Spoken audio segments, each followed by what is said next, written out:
Thank you very much. Oh, you know, this was supposed to be a small little stopover. You got 20,000 people here.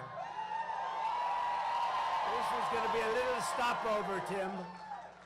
No, this is great. We were just going to stop over real quick, a little group of people. This is not a little group of people. Hello, North Carolina. This is going to happen. I predict, let's make a prediction. This will happen on Tuesday, I think, right? This will happen on Tuesday.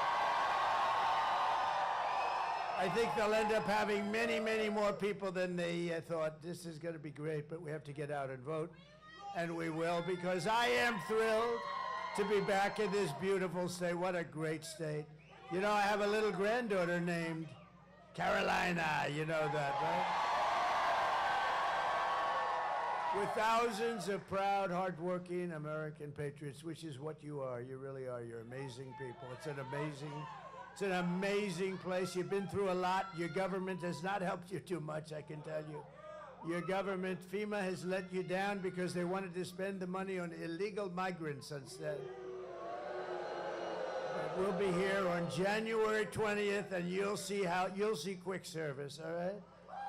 I'd like to begin by asking a very, very simple question.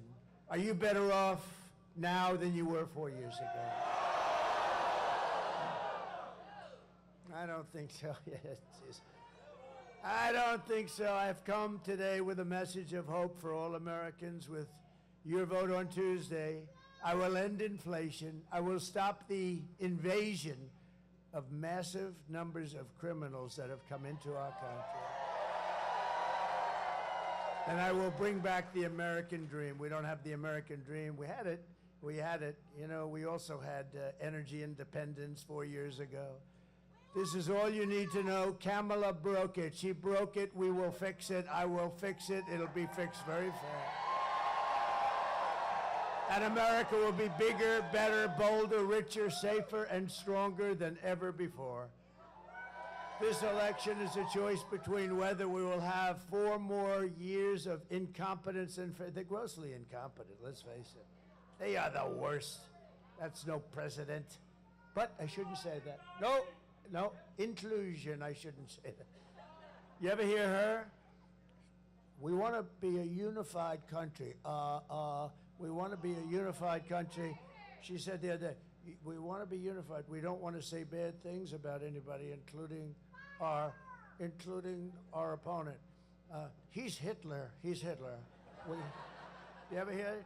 She talks about unity, and then she calls me Hitler. Well, whether we begin the 4 greatest years in the history of our country, and I'm asking you to be excited about the future. You're going to be excited about the future. It's such a great area, this whole area is.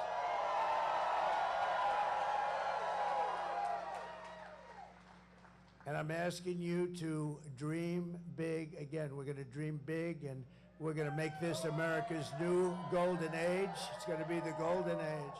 Every problem facing us can be solved, but now the fate of our nation is in your hands. We win this state, we're going to win the whole ball game, you know.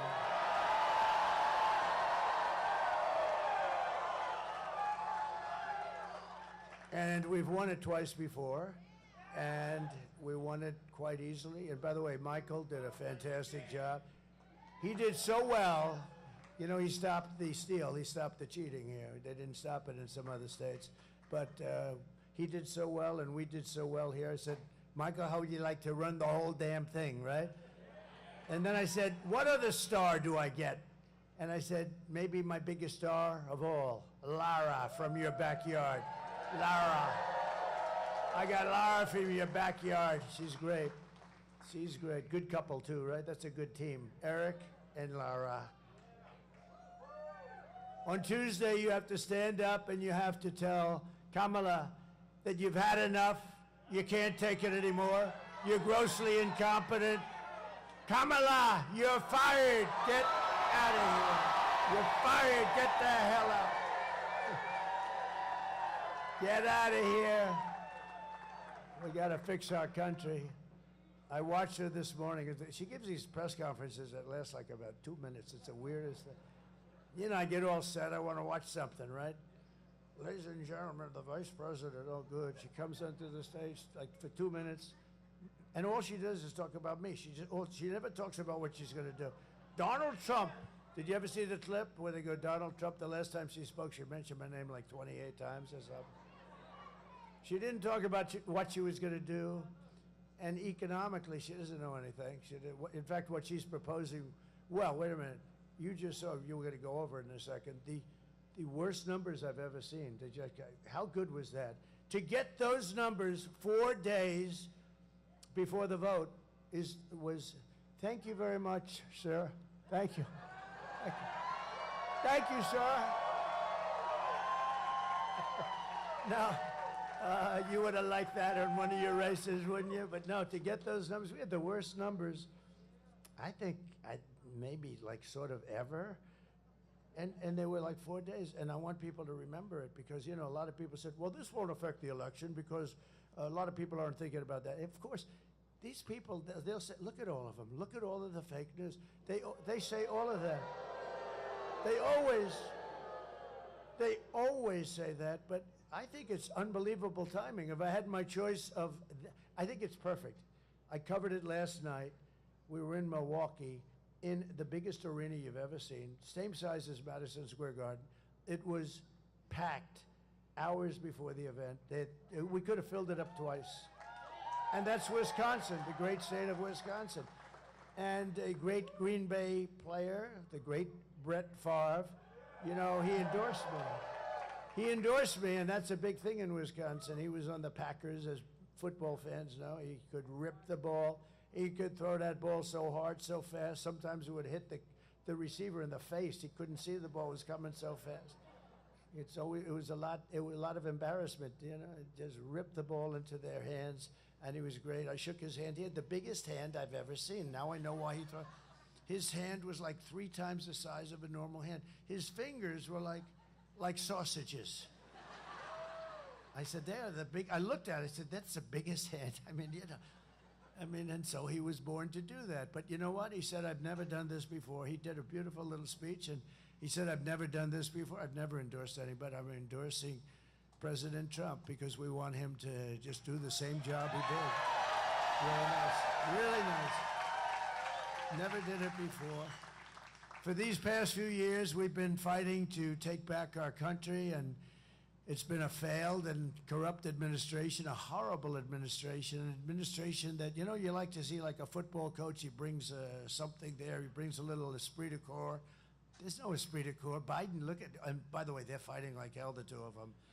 Biden said, you stole my presidency, and you're no better than I am. No, it's the same thing. I think the numbers, I think Joe, maybe, we're going to see on Tuesday, right? But I think Joe might have done better. But Joe, the reports are, look, he hates me. We had a debate. He didn't do too well, but that's okay because, you know, you don't take an election away. He didn't do well, and his numbers went down a little bit. And you know what happened? They walked in and they said, you're not running anymore. Get out. You're out of the race. This is the president of the United States that they did this. It was a coup. I don't like the word, but it was a coup. But it was sort of worse than a coup because a coup takes a little more time. This was like Crazy Nancy and some others. They walked in. She's crazy as a bedbug. And somebody should look at her Visa stock. She sold her position. This is a woman started off with nothing. Now she's worth $200 million. Do you think she's been honest? No, she has a big position in Visa. Right? I think it's Visa, one of them, whatever, who the hell cares, but it's Visa. And, you know, she plays the market. It's not really playing when you have the information she's got. So she sold her entire position the day before it was announced that Visa's under massive investigation. Now, is the fake news going to do anything about that? I doubt it. Together we have overcome every attack, every abuse, and even 2 assassination attempts. I remember them. And now it all comes down to this. Remember, assassination, nasty, but it really is. I mean, they go after people that are meaningful. They go after people that are meaningful. They go after people that believe in making other countries pay for what they do. We're tired of being ripped off. Consequential, I guess, is the best word. They seem to go after consequential presidents. And I didn't know it was such a dangerous profession. Being president is a very dangerous profession. Who would have thought? But if you look at race car drivers, I have a lot of race car driver friends. You know, I own a job down the road in a place called Charlotte. Have you ever heard of it? And it's been such a pleasure. But we have a lot of the race car drivers are they're members, and it's been a great place. I'd like to be able to come here sometime and actually play at the course. And the beautiful, I bought a whole big thing there years ago, and it worked out beautiful. It just works so beautifully. But I was talking to somebody, and they were talking about a consequential president, and then all the race car drivers, and I said, let's see, and I asked somebody, and you got to be careful when you talk about this subject. You don't like to say, what's the level of death when you drive a race car driver and you're talking to a race car driver, right? So I did a little, so it's like 1/10 of 1%. And the bulls are a little bit more, 1/10 of 1%. President, it's a lot. That percentage is like up there, high. It's probably the highest thing you can do. Nobody told me this when I was thinking about it. Nobody told me this. But I wouldn't have changed my mind, because we're going to make this country greater than it's ever been before. We had the greatest economy in the history of our country. We had the strongest border in the history of our country. The strongest. Should I bring down my favorite chart of all time? Bring it down. Bring it down. It's my favorite chart of all time.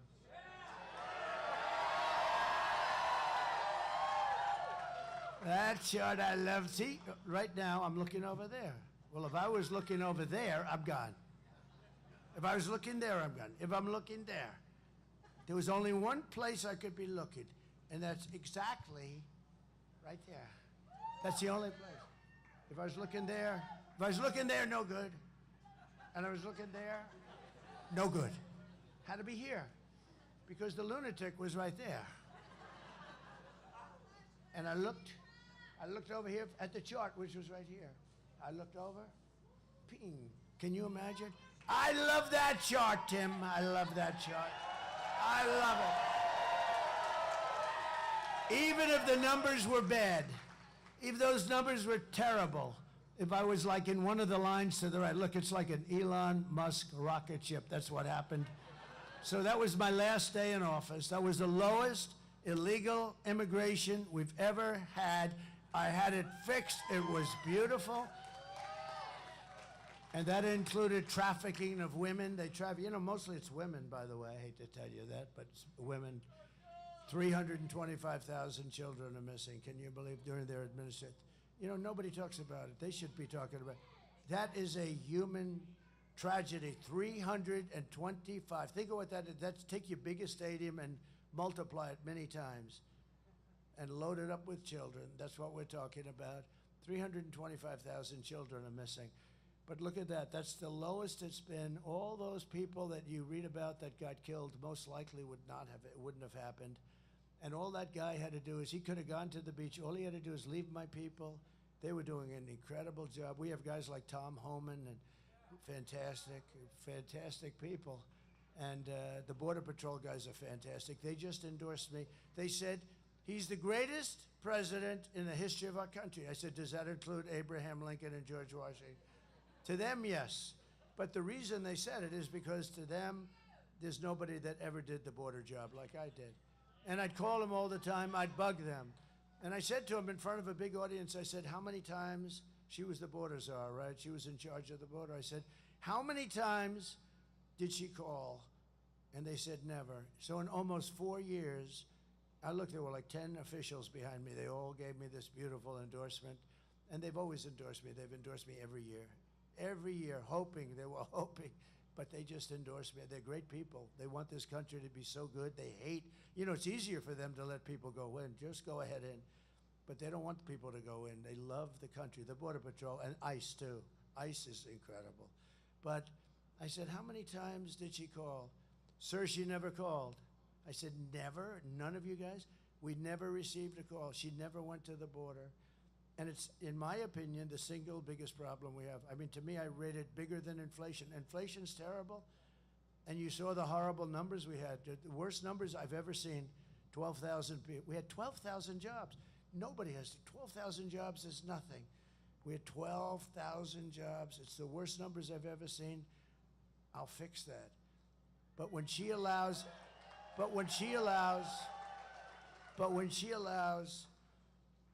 13,099 murderers. These are people that are incarcerated for murder, many of them more than one murder. They're now roaming our country. We have no idea who the hell they are. You know who knows? Our local police, our local law enforcement, and they're going to work with us because we're going to get them the hell out. They know everything about it. So we're just 3 days away from the greatest political victory in world history. But it only happens if you get out and vote, okay? You got to get out and vote. You got to do that. You know, I haven't felt this much heat on me in a long time. That sun is brutal. They'll say, what happened here? You got really red. The next one, I'm doing another one. Can you believe I do 3 or 4 of these a day? Can you believe it? But this one I like. This one I like. You know what she does? She does like one and then takes a day off. I said, wait a minute. So we've gone, I think it's 62, 63 days, something like that, in a row. I can't believe I've kept my voice. The big thing is you don't want to lose the voice. Because if you lose the voice, it's no good. It tends to not do well. It tends not to play well for those people in the back. But you know what? 62, 63. And you know who knows that? I call them the women of North Carolina.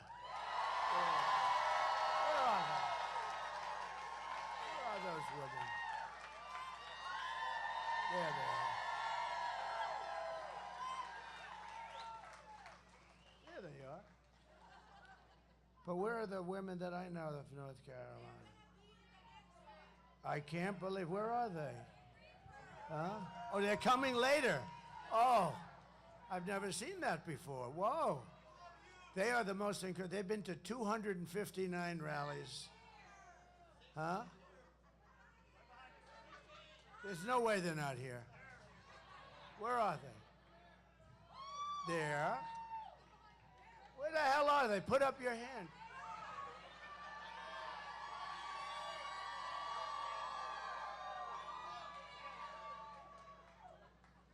You're dressed so differently today. They've underdressed today a little bit. No, but I think it's like 259 or something. They've been incredible. Oh, there they are, okay. I'm wondering, where the hell are they? Okay, good. It's good to see you all. You're scattered. I've never seen you scattered before. I put everything on the line for you, and including my life itself. I mean, in all fairness, I don't talk about it, but I did. And I need you to do one thing. We don't want your money. I don't want any money. I don't want anything. We don't want, all we want is one simple thing. Get out on Tuesday and vote. Because we can't take a chance. Too big to rig. We got to make it too big to rig. We can't let anything happen. With your help, we're going to defeat Kamala Harris, and we're going to make America great again. We're going to make it great. We're going to make America great again. Yesterday it was announced that Kamala's economy added only 12,000 jobs. Nobody's ever heard of that. You know, look, you've been doing this. Even if you're not into that world too much, I am. But, you know, you see 250 jobs. We were doing badly this month, 250. It's usually like 200, 250. Sometimes you have 300, 400. 12,000 jobs. I never heard it before. I've never heard of that number before. It's automatically, you know, you have automatic growth. One of the worst jobs report of all time, they say. I mean, how good is that if you happen to be running against the people that did that, right? It's only good for one thing. Same thing with the border. The border is horrible. It's death, it's destruction, it's the ruination of our country. It's only good for one thing. If you happen to be running against the idiots that allowed this to happen, open border. It's the only thing I can think of. There's no other reason. There's no other reason it's good. We lost nearly 30,000 private sector jobs. Think of that. And the jobs created were mostly government jobs. No, that's easy. You just call up, hire 100,000 people this month, you know? No, we don't want that. We want private jobs. Along with nearly 50,000 manufacturing jobs were lost in a single month. I've never heard of these numbers. These are depression numbers, I hate to tell you. Don't worry, I'll fix it. Don't get scared. Don't worry, because I know what to do. Under Kamala's catastrophic agenda, more than 100,000 manufacturing jobs have been wiped out since just the beginning of the year. It's not, these are numbers that are crazy. 150,000 Americans joined the unemployment rolls in October. That's really, you know? I mean, I've got your speaker. I've got a lot of big shots from North Carolina down here. They're looking like I had nothing to do with it. He said, I had nothing to do with it. In October, but nearly 250,000 people dropped out of the labor force. That's 250,000. They dropped out. They gave up. They basically gave up looking for a job. We cannot take 4 more years of this calamity. You may not be able to take a couple of months more of this. This is a In fact, now that I see these numbers, I think I'm not going to do this. Goodbye, everybody.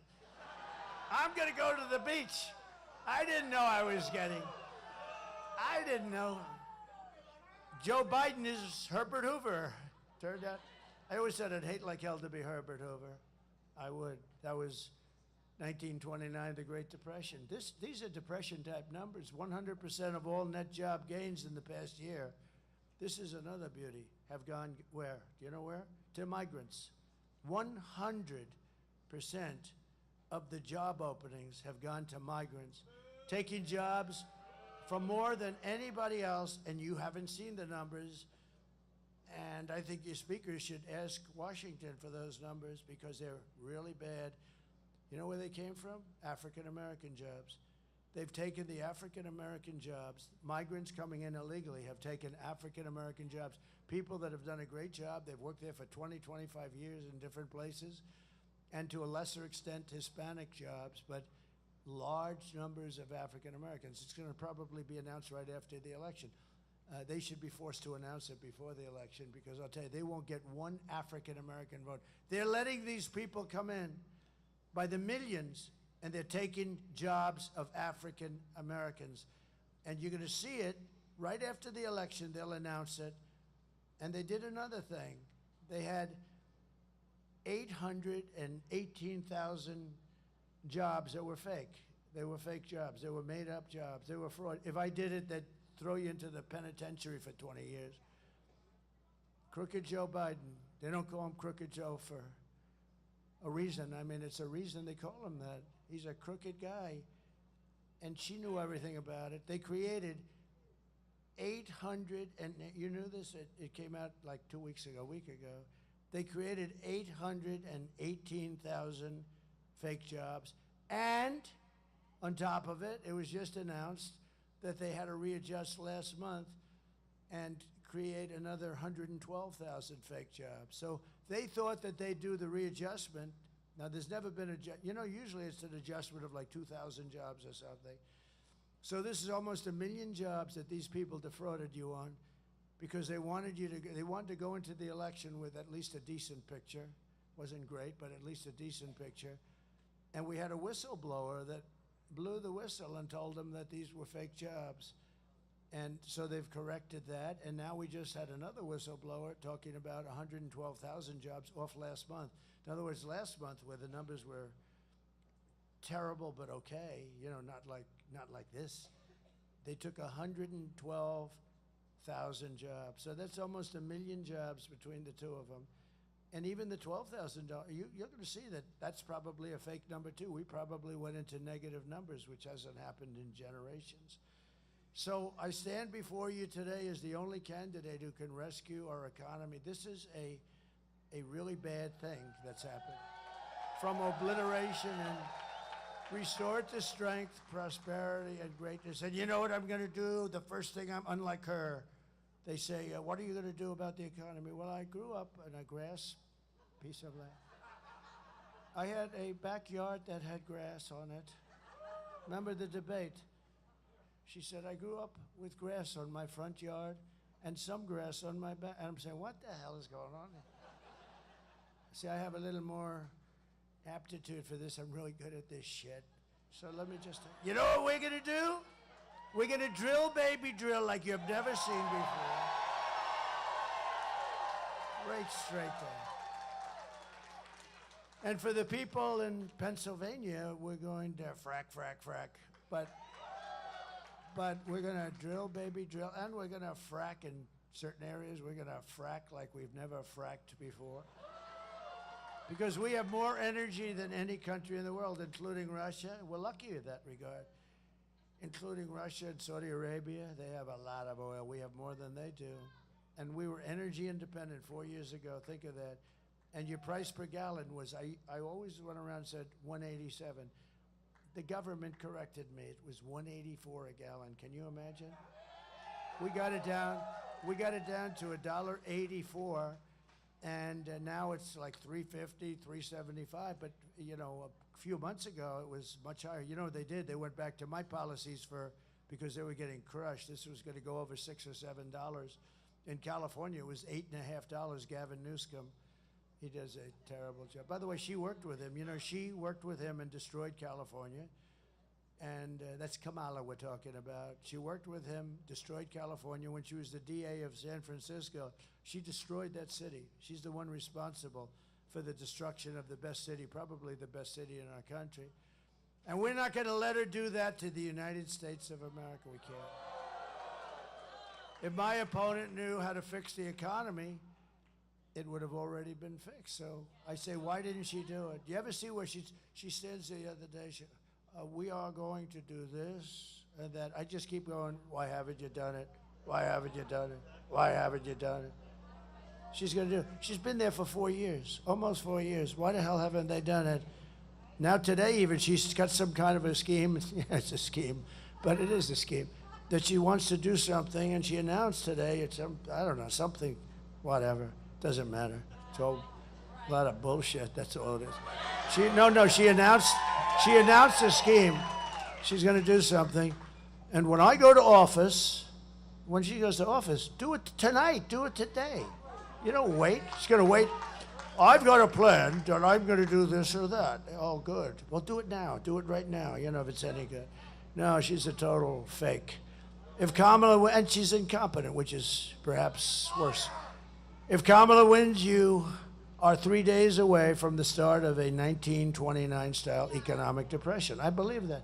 You know, we have a lot of great analysts. Scott Bessent is one. He's one of the smartest guys on Wall Street. A real, you know, I call him 182, 184, double her IQ, like double, maybe triple. But they say the only reason the stock market is doing good is because they all think Trump is going to be elected. So I believe that's true. I believe it's No, but you have a lot of them. You have this, Scott is one of the hottest guys. I hardly know him. I don't know him. But he writes all the time. He thinks that they think that Trump is going to win, and every time we have a good day, you can check out the market, but it seems like the market does very nicely. If I win, you are 3 days away from the best jobs, the biggest paychecks, the brightest economic future that the world has ever seen. Kamala's inflation nightmare. I mean, our economy is bad because of the inflation. No matter how well it does, the inflation just ripped it to pieces. We had no inflation. I had no inflation, virtually nothing.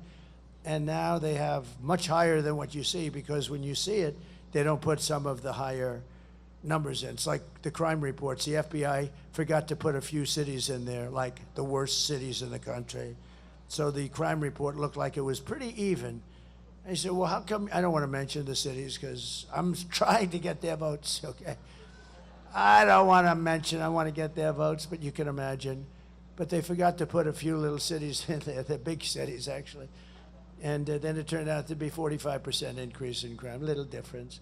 It's pretty sad when you have to rely on the FBI and they give you phony numbers too, right? Kamala's inflation nightmares cost the typical American family $30,000 in higher prices, and now she wants to impose the largest tax hike in American history and raise your taxes by $3,000 a year. This is the only person I've ever seen that's running for office that says, we will raise your taxes. You know, all my life I've watched politicians, and they're always saying, we will cut your taxes. We are going to cut, cut, cut. Some of them don't even mean it, but they say it. This one says, we're going to raise your taxes. Well, I want to give, this might be the only time I ever give her credit. If that's true, at least she's being honest. Okay? Right? But I've never heard it before. But at least maybe she's being honest. But and if she is, maybe that's even worse for you now. Because she wants to, when you think about it, she's going to raise your taxes. I will massively cut taxes for workers and small businesses. And we will. And we will have something that I think is just great. You know, she came out with it right as soon as I said it. A couple of weeks later, she came out when she's making a speech. And she said, and I will have, and she said it quickly because she knew she was going to get hammered. I will have no tax on tips, no tax on tips. She got hammered. But we will have copycat. He said copycat. We will have no tax on tips, no tax on overtime, and no tax on Social Security benefits for our seniors. Right? Which of them is the best? Okay, ready? We'll just do this quick. This is a free poll. Because, you know, I pay these guys a lot of money, these pollsters, and I don't even think they send people into the fields first. Let's see, it's 51-49. Now, send me a check for $300,000, right? I don't think they even send people into the field. You know what that means. You know, they're supposed to have hundreds of people that go into the field. They make a lot more money when they don't even bother. They say, Trump is leading, 51-49. By the way, I think we are leading. You know, we're leading in every poll. But you're going to prove on Tuesday that we're leading by a hell of a lot more than just saying we have to do it. We have to do it. Okay, ready? No tax on tips, right? No tax, wait. We'll go no tax on tips, no tax on overtime, no tax Social Security. Ready? Face it, number one. Which is the best of the three? No tax on tips. Well, that's not too good. Do any of you work in restaurants? Or who works in a restaurant? Not too many. You get a lot of money in this place.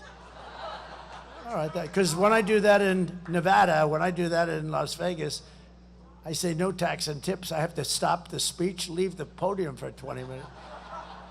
It blew everything away. Okay, again, no tax on tips. No tax on overtime. That's right. All those houses you build, yeah, that's good. That's no tax on Social Security benefits.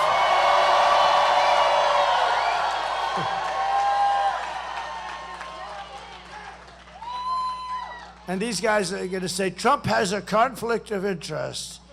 He's giving himself a tax break. No, can you believe? Because I'm a senior, I don't feel like a senior. Wait a minute.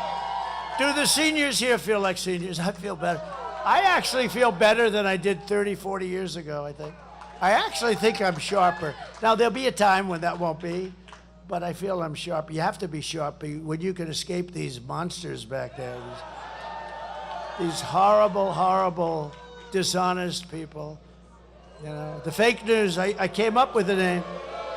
I came up with the name fake news. Unfortunately, there's a mistake with the fake news. The term is not strong enough. I need a strong. It's fake is the least of it. They are totally corrupt. To lift up American families, I will protect and expand the child tax credit we created. We created it. And I will support a tax credit for family caregivers who take care of their parent or loved one. These are great people. I'll tell you what, these people, if you didn't have caregivers, these family caregivers, we call them angel moms and angel wives, where a husband comes back from the war or something and lots of problems. And if you didn't have them, you know, our hospital system wouldn't be able to survive, literally. It would be, you'd have to make it 3 times bigger. These people have contributed so much, and they, you know, they haven't been recognized. We're going to recognize. We're going to give tax credits to people that take care of people. No, you'd have the people in the hospitals instead of at home in a bedroom with their family, with their mother or their wife or whatever, and or their husband. And they're unbelievable people. And a lot of them are, you know, a lot of them leave. A lot of them say, I can't take it. They say, I didn't sign up for this, I'm sorry, I didn't sign up for this. They say that, and they leave. And people understand that too. But these people, the people, they're angels. They're incredible angels. Our hospital system would not be able to handle it. So I think they deserve it, don't you? They don't even ask for it. You know, I don't have any big lobby or anything asking me for it. I have lobbies asking me for everything, but I have no lobby asking me for that. Just something I feel. I've always felt it. I've seen so many of them, met so many of them, and they want to just take care of their son or their husband or their daughter. I mean, they just want to take care of these people. And you could never get that kind of a care in a hospital. As good as a hospital is, as good as the hospitals are, you could never get that kind of care. So it's a beautiful thing, and we're going to do it. We're going to do it immediately. We're going to get it done immediately to rapidly reduce inflation. Thank you, Angel Moms. I will end Kamala's war on American energy, and we will drill, baby, drill. We're going to drill so. And I'm going to tell you that the best thing we can do, look, we're lucky. We have oil and gas, and we have it in abundance. I got ANWR approved in Alaska, which is the biggest, perhaps the biggest in the world. It might be as big as Saudi Arabia. It's massive. Reagan tried to do it. He couldn't get it done. Everybody tried. Everybody, well, the Democrats not so much, but everybody tried, and every Republican tried, I can tell you that. And they tried like hell, and I got it done. I got it done. And we were ready to drill and go, and this guy gets in within the first short period of time. They terminated it. This would have made so much money for our country, would have been so great for Alaska. I love Alaska. My grandfather spent a lot of time in Alaska. He was looking for gold, and then he realized, well, it's hard to find gold, and he'd see what happened to those people. That was our rough life. That was real cold stuff. So he built these little buildings, and they became little hotels for the guys looking for the gold. See, we always had a little entrepreneurial spirit, and he spent a lot of time in Alaska doing that. He was looking for gold, and he said, I could do better with building little hotels along the trail, right? And they actually have one. I think it's like a big landmark deal now. It's really great. It's tiny. It's like a few rooms, but that's the way it was. It was beautiful, but spent a lot of time. This would have been so great for Alaska. It would have been incredible for Alaska and unbelievable for our country. We would have taken care of Asia out of ANWR. And the first thing he did is terminated it. And he also terminated the Keystone pipeline. But he let Russia build Nord Stream 2, which is the biggest pipeline in the world. He let them build Nord Stream 2. Think of that. And I terminated that. I said, no, you're not building it, Russia. You're not building it. I'm sorry, Vladimir. He would ask me, don't do that. I said, I got to do it, Vladimir. It was going to supply all of Europe, Germany mostly, but all of Europe. And I terminated it. And he comes into office, and he immediately approved it. I said, what the hell is he doing that for? And then they say, Donald Trump was soft on Russia. No, that was the biggest project in Russian history, and I terminated it, and they never got it finished. And then this guy comes in, and he lets it go. I tell you, he's the exact opposite. Think of it, the exact opposite. His foreign policy is the absolute worst. Every single foreign policy move he's made, look at Israel. Don't do anything, don't do anything. And at least now they're in a position where there's some defense, where they can defend themselves from what might happen. You know, we're very close, I'll tell you what, we're very close to going into a thing called World War III. And we have people that do not have the mentality to even think about keeping us out. They have no idea. Again, should have never happened, Russia going into Ukraine. Afghanistan would have never happened, never. Getting out was right. I was going to get out, but with dignity and strength, and keep Bagram, which is the big air base. They gave up Bagram. It was 1 hour away from where China makes its missiles, nuclear missiles, 1 hour. That's why I would have kept it, not for Afghanistan. 1 hour away, think of it. And he left Bagram, and you know who occupies it now? China occupies it. China, he gave this multi-billion dollars, and this is from many years ago it was built, got the biggest runways in the world, can handle anything. The biggest runways, most powerful, deep, thick concrete runways. To build them today would cost billions, tens of billions of dollars. He gave it up like you give up nothing. I'd never seen. always keep Bagram, and now China occupies Bagram, 1 hour away from where they make their nuclear weapons. It's so sad. What's happened in this 4 years is so, so sad. And she's now running for president. She shouldn't even be allowed to run for president. I'll cut your energy prices in half within 12 months because we're going to get it going. And to bring jobs back, millions and millions of jobs, we'll give our companies the lowest taxes, the lowest energy costs, the lowest regulatory burdens, and free access to the best and biggest market on the planet, but only for those who make their product right here in the USA and hire American workers for the job. We're going to bring your furniture guys back. You know, I love this state. You know when I got to know your state? When I was in this hotel phase of my life, I did great. I loved those hotels. And I'd come to North Carolina because you had the greatest craftsmen, the greatest everything, right? And they're mostly gone. Where are they? Oh, they're in China. Not them. They didn't even take them. They end up getting jobs where they don't want to do that. They were the most incredible. I said, could you do something with the arm of that chair? Yes, sir. Ding, ding, ding, ding. They were like artists. I said, boy, that's beautiful. Could you do that? Yeah, we can do that. But we can do something better. Watch. I said, man. And I'm telling you, you had the greatest craftsmen in the world for furniture. And that business has been obliterated by stupid politicians. They're going to all come back. You watch. They're going to all, because we are now going to protect them. We're going to protect them with, as I said, the most beautiful word in the dictionary, tariffs.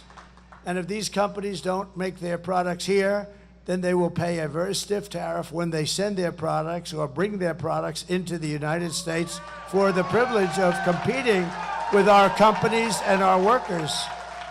Our companies are going to be protected. I will never apologize for defending America. I will protect our workers. I will protect our jobs. I will protect our borders. I will protect our family. I will protect our women. I'm going to protect our women. I got into so much trouble. You saw that. I said, we will protect, because I keep hearing, I think the women love me. I do, because they know, you know what?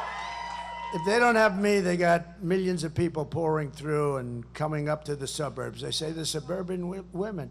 Well, the suburbs are under attack right now. When you're home in your house alone and you have this monster that got out of prison, he's got, 6 charges of murdering 6 different people, I think you'd rather have Trump, but here's what I did. And I had a group, very controversial. What I do is very controversial. I don't care. I do the right thing. I want to protect women, but I want to protect our men. I want to protect our children. I want to protect everybody. So I took a little poll. And these horrible people back there said, well, Trump is soft with women. I don't believe I'm soft with. They say Trump is soft. He's very good with men. I don't know. Thank you, men. Thank you, men. No, I'm through the roof with men. She ain't catching us, men, let me tell you. No, I'm great with men, but I'm sort of like soft with the women stuff. And I say, she goes, yeah, it's true, you are. I don't, who said that? She said, I love good. She's made it up. She goes, yeah, you are, but we love you.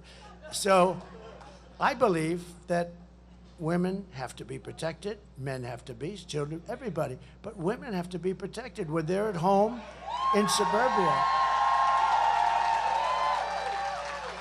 So when I did it, I said it, I came off stage and my genius is back. Sir, that may be a little bit of a rough statement. What? That you're going to protect women. Tell me why it's a rough statement.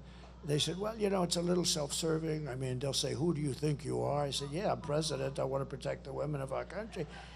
So I came back out. I said, could I do a poll, please? I love these polls because they're free, I don't have these polls. It's $250,000 to interview 12 people, right? So what happens, I came out and I said, is there a crowd like this? This is a big crowd. I said, is there any woman that would be offended by the fact that I said, I am going to protect you as your president? No hands. So I had like 20,000 people. I didn't have one hand. I didn't have one hand, not one hand. Well, there was one woman that did say it. This woman's very smart. She said, was that Pelosi? Who the hell is that? You are a smart one. Wow. No, well, somebody else just said it was a woman who transitioned, you know. But I didn't say it. I didn't say it. I know. You have to be very careful, everything you say. You know, like there's some women that are very beautiful in the audience. I would never say that because if I said like that, her, we got a lot of her. If I said they were beautiful, that's the end of my political career. You're not allowed to say a woman is beautiful. You're not allowed to say, hello, you're a beautiful woman. You're a beautiful, very beautiful woman. If you do that, that's the end of your political career.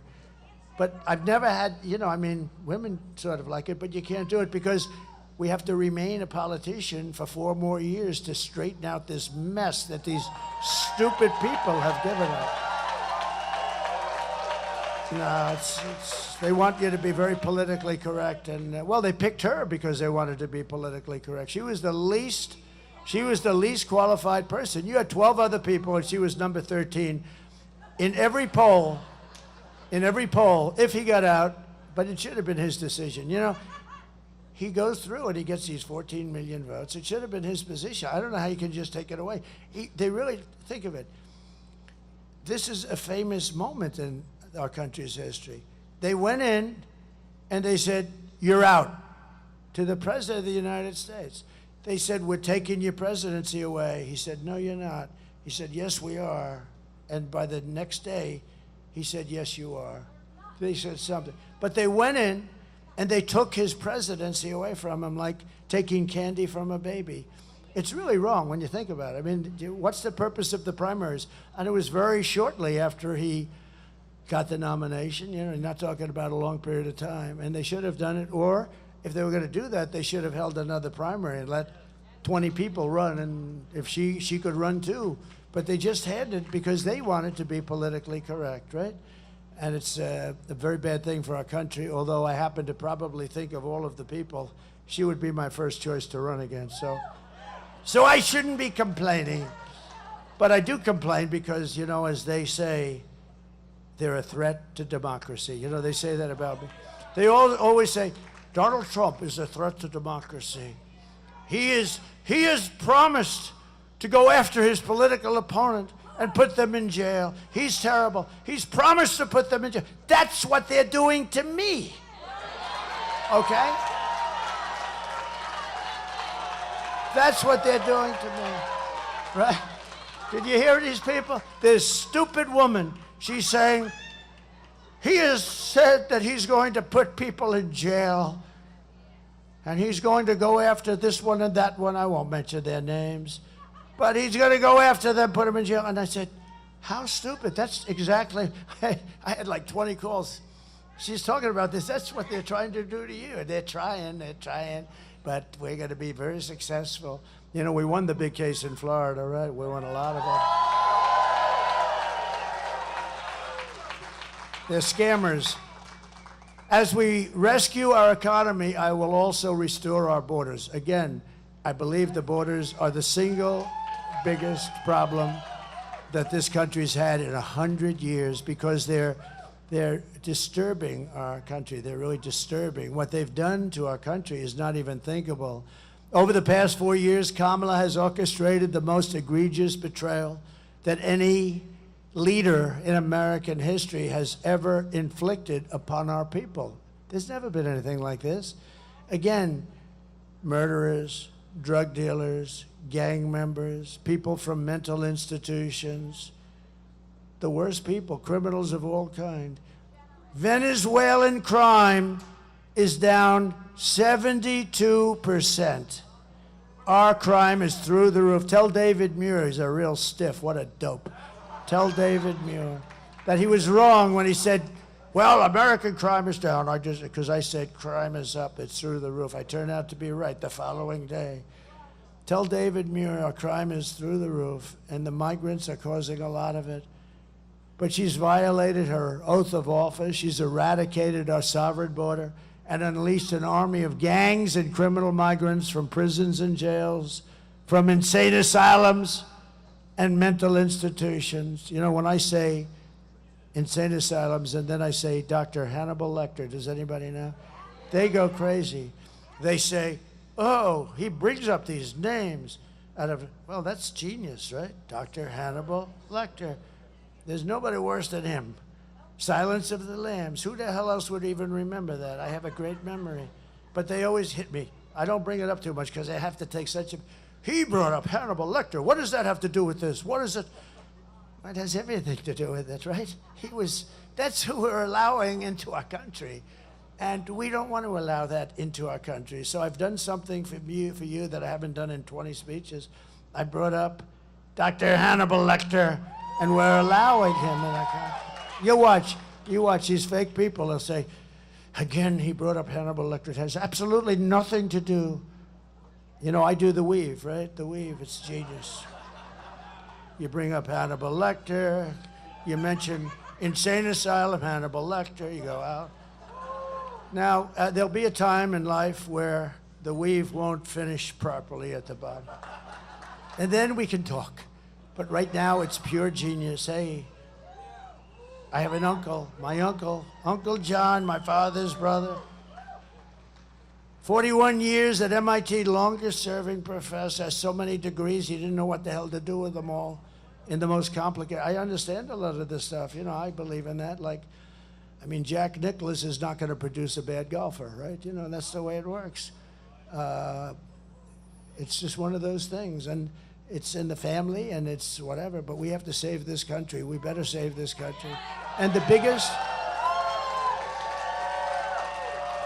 biggest problem we have, one of the biggest problems is them, because if we had an honest and honorable press, my job would be so much easier. It'd be so much easier. They have forced so many good people out of politics. That's a shame. So many great people have been forced because of them. They're bad people, but they're going to get better. They've lost a lot of credibility. You know, when I first started, they had a 92% or a 93% approval rating. Now they have lower than Congress. The fake news has a lower rating than Congress. How do you get lower than that? But these criminals come from Venezuela, from the Congo, stealing countless American lives. People are coming from countries you've never heard of. 181 countries this year so far are represented. Many of these countries you've never heard of. Today, I want you to hear directly from an incredible mother who I met a week ago, whose world has been totally shattered by Kamala Harris's open border. How stupid it is, her open border. Please watch. Sunday night, I asked her to not stay up super late because of her coming to work with me in the morning to do her summer school. She said, okay. I told her good night and I love you. I went to bed, not realizing that that was going to be the last time I saw her. We're best friends. Yeah. We're going to shake it again. I woke up to notice she wasn't in her bed. I'm in my heart trying not to lose my mind because I don't know where she is. I finally remembered her phone had a location on, and her phone was pinging just 2 minutes down the road, right behind the skate park. I start driving to the direction the phone was being pinged at, and I see a couple cop cars with lights on. I see yellow tape, and immediately my heart drops and sinks to the bottom of my stomach. My daughter's hands and ankles were both bound.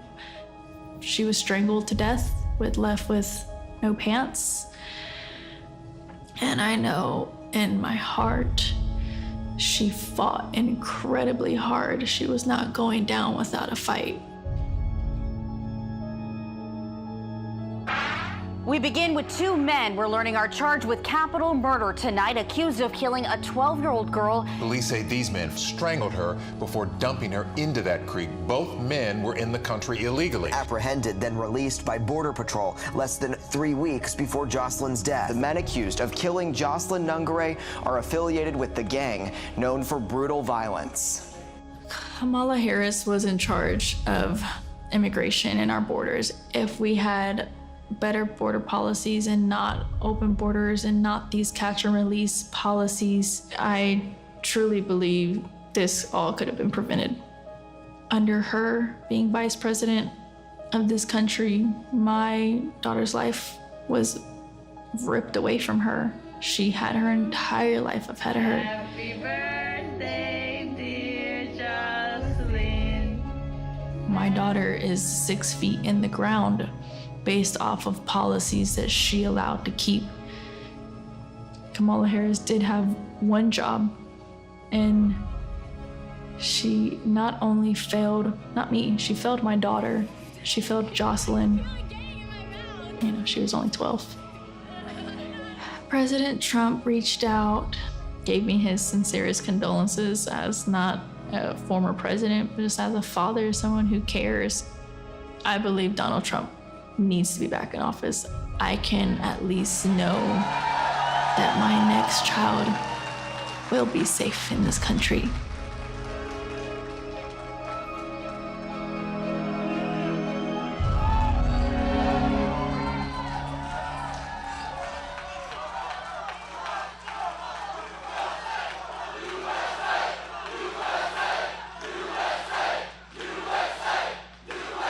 Thank you very much.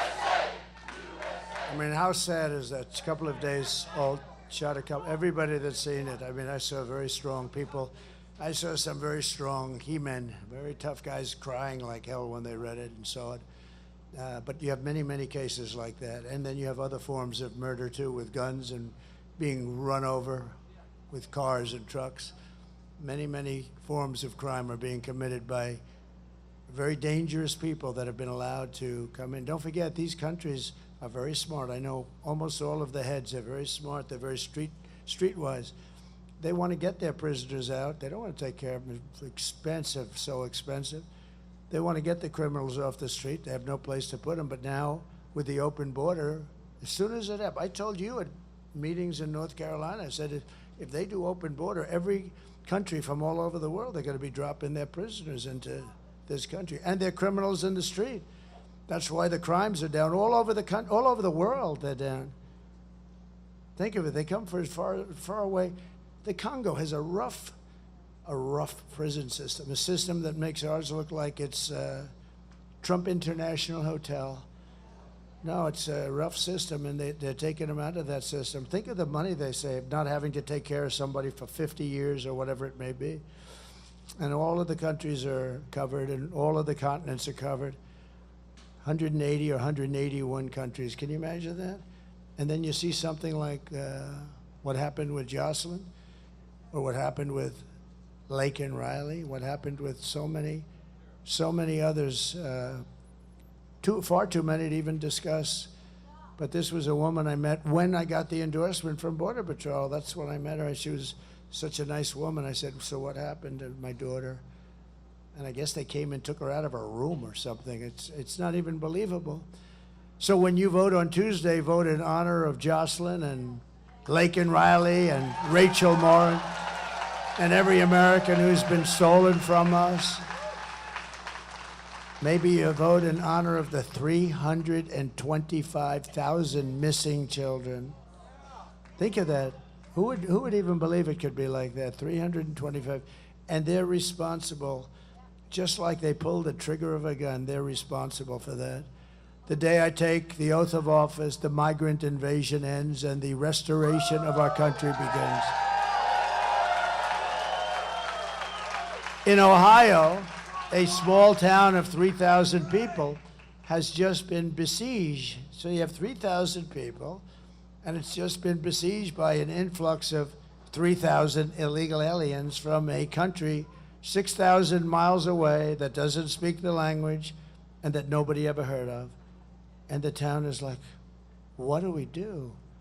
And you know, Springfield, also in Ohio, Springfield has 50,000 people, and they dropped 30,000 people into Springfield, Ohio. Now, the hospitals are a disaster, the schools are a disaster, and on top of everything else, it's a very troubled country that they come from. Tough country, tough. But on top of everything, they don't speak the language. And the mayor's a nice man, and he wants to go and help, and he doesn't know what to do. And all he's doing is looking for interpreters. Think of it. No, you have to move them out. You have to move them out. You can't do this to our country. And this is happening all over the country, all over our country. Actually, and to a certain extent, the world. But the world doesn't let people come in like we do. We let people just come in. We're run by very stupid people. They're low IQ people, very low IQ. She is. If Kamala is reelected, every town in America will be turned into a squalid, dangerous refugee camp. That's what's happening. The United States is now an occupied country, but it will soon be an occupied country no longer. On November 5th, 2024, this will be Liberation Day in America. It's going to be Liberation. On day one, I will launch the largest deportation program in American history. I will rescue every city and town that has been invaded and conquered. These towns have been invaded and conquered, no different than a military invasion, except they don't wear uniforms. That's probably the only difference. And I would say they're probably much more violent, much more vicious. And we will put these bloodthirsty criminals in jail or kick them the hell out of our country. We have to do that. And to expedite removals of Tren de Aragua and other savage gangs, I will invoke the Alien Enemies Act of 1798 to target and dismantle every migrant criminal network that's operating on American soil. Think of how far back we have to go, 1798. Who would think that? Because they ran it tough then, but sometimes you have to run it tough. And if they come back into our country, which they want to try and do, and which they'll probably be successful in doing, it's an automatic 10 years in jail with no possibility of parole. And I am hereby calling for the death penalty for any migrant that kills an American citizen or law enforcement officer.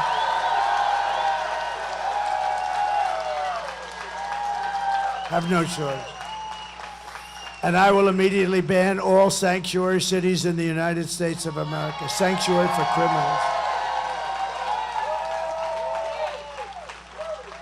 Despite all of the damage that Kamala has caused, she spent the final week of her campaign comparing her political opponents to the evil, the most evil people, mass murderers, all of us. Then Joe Biden called, and he said that we're garbage. We're all garbage, remember? Remember Hillary deplorable, right? I actually said they're deplorable and irredeemable, and I said, oh, she made a terrible mistake. That word irredeemable to me was worse. Actually, it was worse than deplorable, but that one didn't get picked up, Tim. That one didn't get picked up. It was deplorable. It was deplorable that got picked up. And how did that work out for Hillary? Not too good. But garbage is a hell of a lot worse, I think, than deplorable, right? Garbage. We're garbage. My response to Joe and Kamala is very simple. You can't lead America if you don't love Americans. Very easy. And you can't be president if you hate the American people. And they have to be hating us. Everything Kamala says is a lie. Her entire campaign is one hoax and slander after another. But the only way to stop the lies is to swamp them with your votes. You got to do that on Tuesday. Kamala has no vision, no ideas, and no solution. All she ever talks about is Donald Trump. Good evening, everyone. Tonight, I will speak about Donald Trump. Donald Trump. Donald Trump. Donald Trump. Donald Trump. Donald Trump. Donald Trump. Donald Trump. Donald Trump. Donald Trump. Donald Trump. Donald Trump. Donald Trump. Donald Trump. Donald Trump. Donald Trump. Donald Trump. Trump.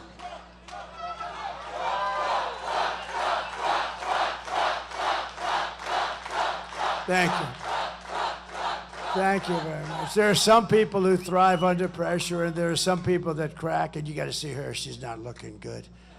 I watched her news conference. It was bad. If Kamala can't handle an interview with Joe Rogan, then she can't handle the presidency, and she certainly can't handle Putin and President Xi of China. She will get overwhelmed, a meltdown, and millions of people will die, perhaps. And this is not a charity event. This is an election for the biggest and toughest job anywhere in the world. This is the toughest job in the world, they say. I think probably is. Do you want to lose your life savings because we put a weak and foolish woman in the White House? No.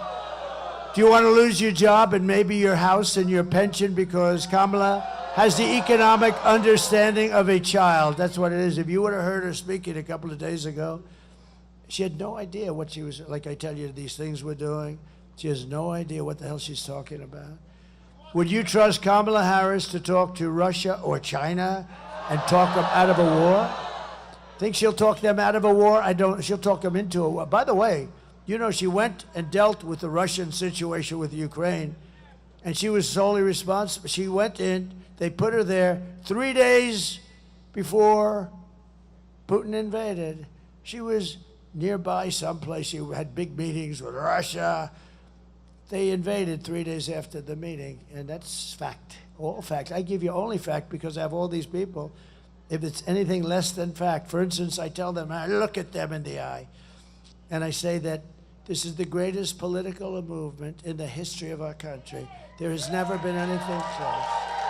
There has never been anything close. I tell the story about Pat Buchanan. A lot of you know Pat Buchanan. He's a great old timer, a good guy too. But he came in second in the New Hampshire primary, right? And it was such a big event that he had a whole, like, 50-year career, great career, as a pundit. He was on television because he came in second in one primary in New Hampshire.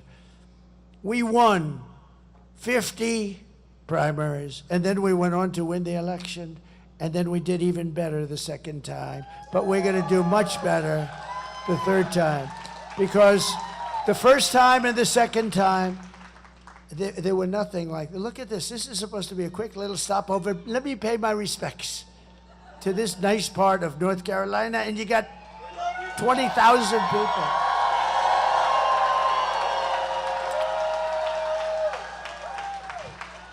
No, this is the greatest political movement, and let me give you a little information. If we win on Tuesday night, and I do hope they're going to call it on Tuesday night. You know, you spend all that money on machines. For 8% of the cost, you could have paper ballots and have real security, and one-day voting, voter ID, identification of the country. In other words, it would be okay. We'd like to have, like, identification that you're a citizen of the United States of America. But voter ID, how about Gavin Newsom? Did you see what he did? They passed a bill in California where you are not allowed to even ask anyone. Not only don't you have to have voter ID, you, if you work for the state, if you work for anybody, no matter who you are not allowed to even ask anybody for voter ID. I don't think we'll pass that in North Carolina. No? Fellas, no? I don't think that you guys are going to pay. We got a lot of the big shots from North. I have a feeling that won't be before your legislature too soon, right? No, but think of that. May I see your voter ID, please? Arrest him! The only reason they do that is because they want to cheat. You know, there's no other reason. They want to cheat, and they do cheat. They cheat like hell. That's why we say too big to rig. Nothing is more dangerous than to give immense power to a very weak, incompetent, and low IQ person like Kamala. She's a low IQ person. She can't. I'm not allowed to say that. A lot of wisecracks from the peanut gallery over here, Mr. Chairman. A lot of wise guys. You ought to figure these guys out. They could be good speechwriters, actually. At the end of the day, you need to ask yourself, can you afford to put someone this incompetent in charge of our country's future? And on top of it all, Kamala say she would not do one thing differently. I would not do one thing differently. From Joe Biden, now think of this. That means she's disqualified from running for president. Take a look. Would you have done something differently than President Biden during the past 4 years? There is not a thing that comes to mind. I stood there on the tarmac watching you check your watch. The chaotic and deadly U.S. evacuation from Afghanistan stunned Americans and the world and cost the lives of 13 U.S. soldiers. Would you have done something differently? There is not a thing that comes to mind. More than 13,000 illegal immigrants convicted of murder have been caught at the border and then released into the United States. An Afghan national is in custody today after being accused of plotting an election day terrorist attack. The suspect entered the U.S. on a special immigrant visa. Gut-wrenching new details in the murder of Georgia nursing student Laken Riley. The illegal immigrant suspect, who cops say committed the heinous murder, is a Venezuelan national who crossed the unsecured southern border back in 2022. 2 men investigators say are in the country illegally from Venezuela are charged with capital murder in the death of Jocelyn Nungaray. A 5th illegal immigrant accused of attacking 2 New York City police officers over the weekend showed no remorse or regret. Would you have done something differently? There is not a thing that comes to mind. Only 18% say the economy is in excellent or good condition. US inflation has hit a new 40-year high, increasing by 9.1% over the financial year. Authorities saying Train de Aragua, which has been linked with more than 100 criminal investigations here in the U.S., has now been found operating its criminal enterprise in apartment complexes. Were you the last person in the room? Yes.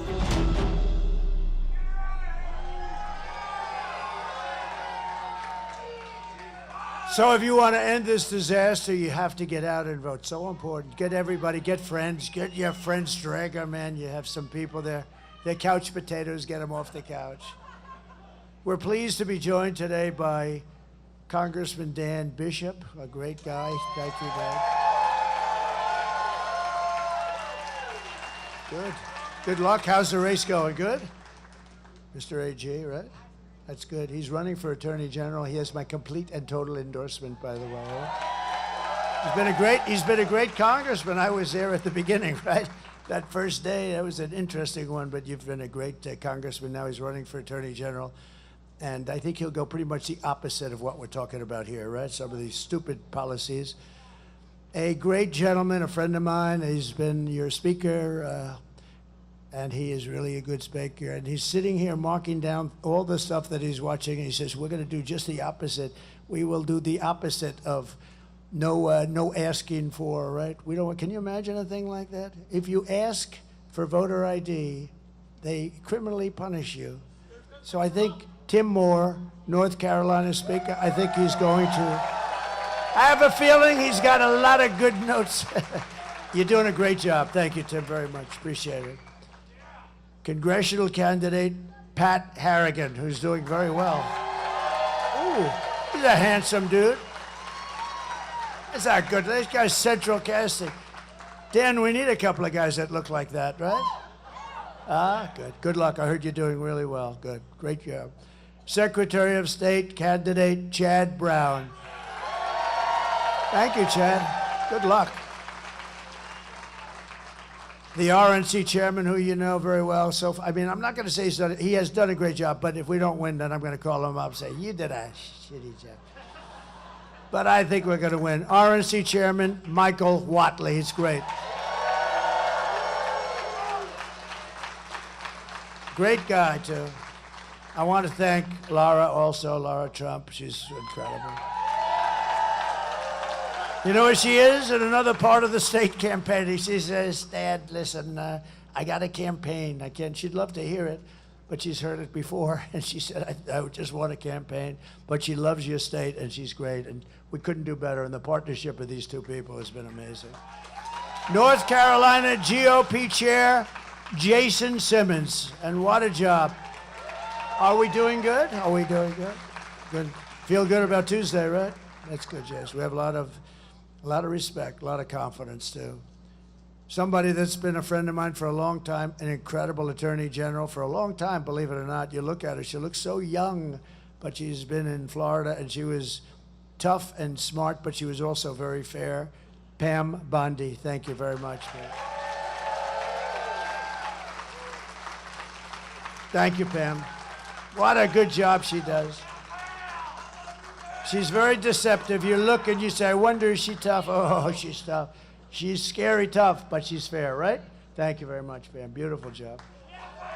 And one of the great developers of our country, he's a friend of mine, he was very generous with North Carolina. You know, we were the first ones down here, and I couldn't take my plane because it was a little large for the runway. I think he will always be there with his plane. And we flew down, and he's a very successful guy. He wrote a big, fat, beautiful check. We gave it to Franklin. How good is Franklin Graham? We gave it to Franklin Graham. And his name is Steve Witkoff, wherever he may be. Steve, one of the most successful businessmen in the country, and thank you. Very generous guy too. He's always he was very generous in Butler, and whenever he sees something, he says, "That's okay. That's what I do it for." I think that's why he becomes successful. He loves doing it. Thank you very much, Steve. We appreciate it.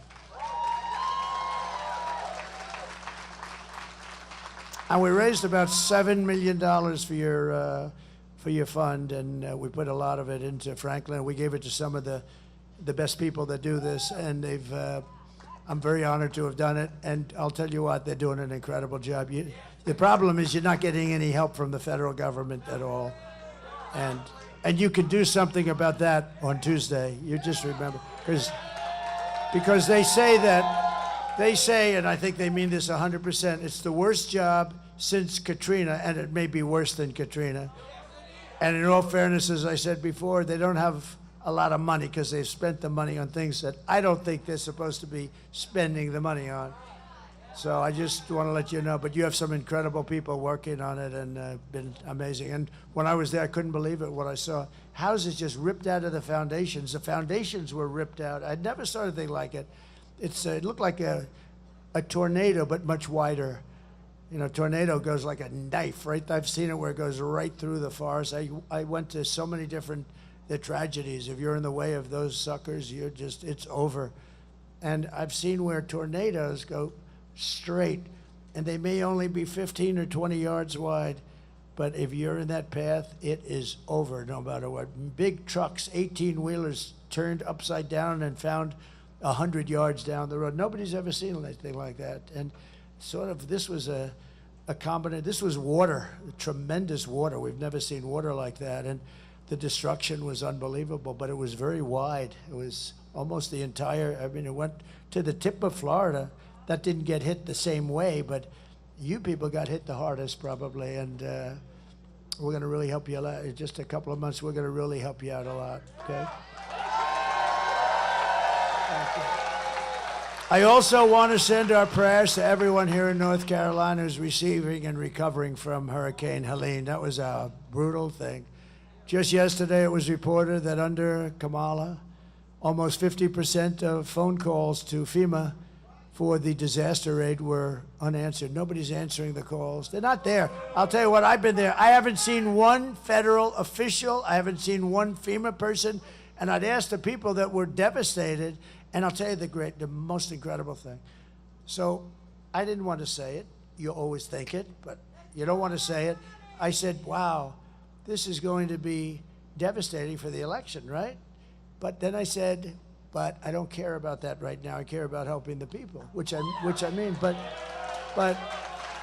here's the most amazing stat, and Michael would tell you, I thought if we got 50% of the vote from North Carolina, it would be great. If we got, which is bad for me because this was largely like a Trump-type area, people that have our values, our policies, et cetera, et cetera. This was really, and I would have been happy with 40 or 50%. Nobody had any idea. Then it starts, as you know, the early voting. And up till today, it's just about over with the early voting, you broke the all-time record for voting. Can you believe it? Right? Now, who would have thought that? I mean, you have people with no houses. You have people, many people died. People they were missing. Missing is bad, real bad in the case like this, with his water like that. But they were missing. Some will never be found. But who would think that you broke the all-time record? That means you people are incredible. The heart, it's incredible. When I heard that, I said, I don't believe it, I don't believe it, but it is an amazing place. I will get you the help that you deserve, but here are the facts on Kamala. She's a radical left Marxist, rated even worse than crazy Bernie Sanders or Pocahontas. Do you know Pocahontas? She destroyed our economy. She was an original creator of defund the police movement, and anybody who wants to defund the police for even 1 week is not worthy of being the President of the United States of America. Kamala vowed to abolish ICE. She pledged to confiscate your guns. Would anybody like to give Kamala their gun? Please raise your hand. We'll pick it up immediately. So crazy. And endorsed a total ban on, a ban on handgun ownership that you've never seen anything like it. And by the way, her crime rates were through the roof. Do you know that Chicago has the strongest gun laws by far in the United States? And look what's happening in Chicago. She even called for free sex changes for illegal aliens in detention at taxpayer expense. And perhaps most importantly of all, she lied about working at McDonald's. She never worked at McDonald's. She never worked at McDonald's. So in conclusion, with your vote this November, we are going to fire Kamala and we are going to save America. We will cut your taxes, end inflation, slash your prices, raise your wages, and bring thousands and thousands of factories back to America and back to North Carolina. And we're going to bring those furniture guys back. Some of them are a little older now. Tell them to get ready. They're going to have some good years left. We will build American. We will buy American. We will hire American. I will end the war in Ukraine, which would have never happened if I was president. I will stop the chaos in the Middle East, and I will prevent World War III. We're very close to World War III. Very, very close. We will crush violent crime and give our police the support, protection, resources, and respect that they so dearly deserve. We will strengthen and modernize our military. We will build a missile defense shield, the biggest one anywhere. We're going to build it over our entire country, and a lot of it's going to be made right here in North Carolina. Made in the USA. Going to be made in the USA. We will rebuild our cities, including our capital in Washington, D.C., making them safe, clean, and beautiful again. We will teach our children to love our country, to honor our history, and to always respect our great American flag.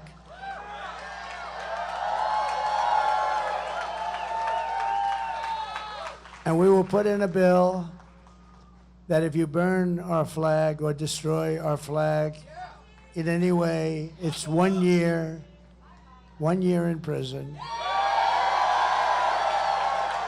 Right? They say it's not constitutional. We're going to have to check that, Tim. They say it's not constitutional. I just think it's crazy. But we are going to do it. We're going to try and get that done. But they do say that, and I don't know whose definition that is, but I think I do. We will get critical race theory and transgender insanity the hell out of our schools. And we will keep men out of women's sports. I will defend religious liberty. I will restore free speech, and I will defend the right to keep and bear arms, your Second Amendment, which is understood.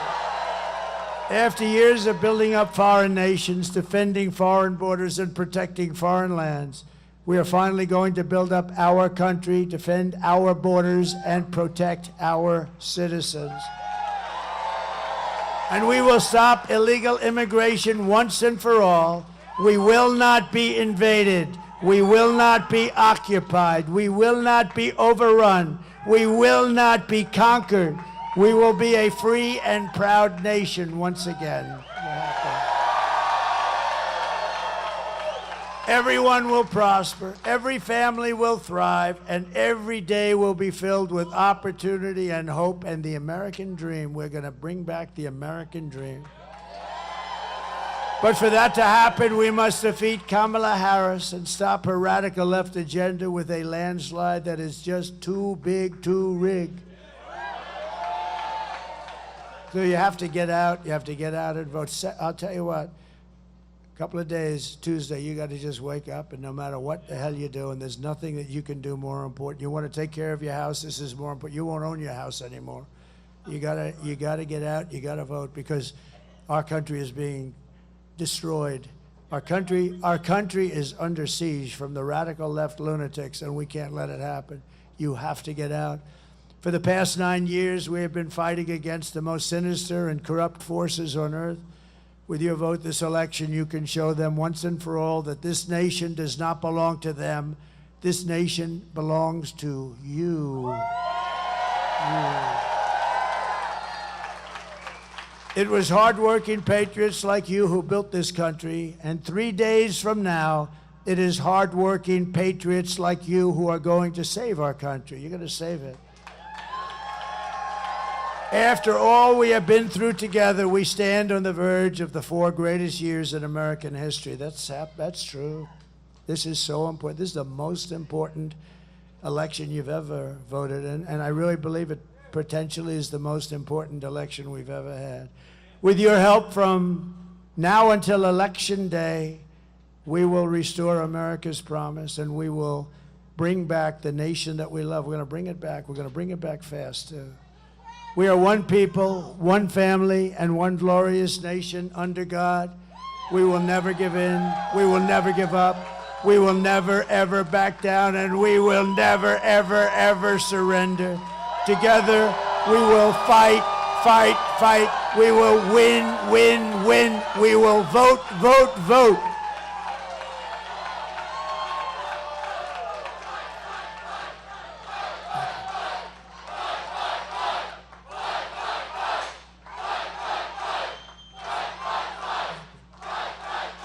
Thank you very much.